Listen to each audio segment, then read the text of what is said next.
আসসালামু আলাইকুম রহমতুল্লাহি ওয়া বারাকাতুহু। দেশ ও প্রবাসের সবাই কেমন আছেন? আলহামদুলিল্লাহ আমি ভালো আছি, আশা করি আপনারাও ভালো আছেন। আজকে আপনাদেরকে দেখাবো কুমিল্লা নগর শিশু উদ্যান, যেটা কুমিল্লা শিশু পার্ক নামে পরিচিত।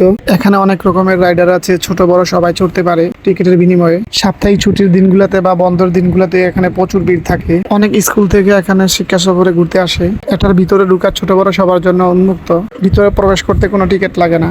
শিশু পার্কটা কুমিল্লা ধর্মসাগর ও কুমিল্লা স্টেডিয়ামের পাশেই। কুমিল্লা কান্দিপাড় থেকে হেঁটে আসলে 10 মিনিটের বেশি লাগবে না। বন্ধের দিন অনেক পরিবারই তাদের ছেলে মেয়েকে নিয়ে এখানে ঘুরতে আসে।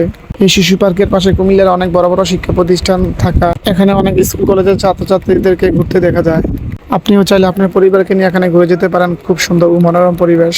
কুমিল্লার প্রাণকেন্দ্র কান্দিপাড় থেকে একবারই কাছে। এটার পাশেই কুমিল্লা ডিএসপি, এখানে ঘুরে যেতে পারবেন। দূর দূরান্ত থেকে এই শিশু পার্কে যেভাবে আসবেন, কুমিল্লা পদুয়া বাজার বিশ্ব রোড থেকে সিএনজি অথবা অটো যুগে কান্দিপাড় চলে আসবেন। ভাড়া 15 টাকা অথবা 20 টাকা নিবে। কান্দিপাড় থেকে হেঁটে আসলে 10 মিনিট লাগবে। কুমিল্লা শাসন খাঁচা থেকে যেভাবে আসবেন, সিএনজি বা অটোর মধ্যে উঠে কান্দিপাড় চলে আসবেন। কান্দিপাড় থেকে হেঁটে চলে আসতে পারবেন। আজকে এই পর্যন্ত। ভালো থাকুন, সুস্থ থাকুন। আবার দেখা হবে নতুন কোনো ভিডিওতে।